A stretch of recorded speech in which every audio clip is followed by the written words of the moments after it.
রৌমারী উপজেলা বিএনপির সম্মানিত আহ্বায়ক আব্দুর রাজ্জাক ও আজকের এই পথসভায় উপস্থিত আছেন রৌমারী উপজেলা বিএনপির সম্মানিত সদস্য সচিব মোস্তাফিজুর রহমান রঞ্জু ভাই সহ আজকের এই সকল বিএনপির সকল পর্যায়ের নেতৃবৃন্দ, সবার প্রতি রইল রৌমারী উপজেলা স্বেচ্ছাসেবক দলের পক্ষ থেকে সংগ্রামী সালাম। আসসালামু আলাইকুম।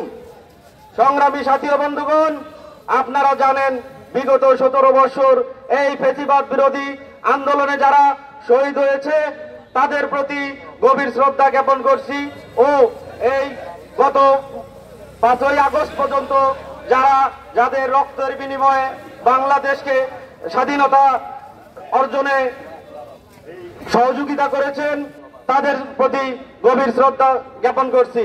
সংগ্রামী ভাই ও বন্ধুগণ, আপনারা জানেন সারা বাংলাদেশে যে বিএনপিকে নিয়ে যে ষড়যন্ত্র শুরু হয়েছে সেই ষড়যন্ত্রকে রুখে দিতে রৌমারী উপজেলা বিএনপি সর্বোচ্চ প্রস্তুত আছে, সর্বদা প্রস্তুত আছে।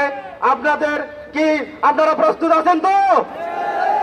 সংগ্রামী সাথী ও বন্ধুগণ, সর্বদা রাজপথে রৌমারী উপজেলা স্বেচ্ছাসেবক দল আপনাদের সঙ্গে প্রস্তুত আছে।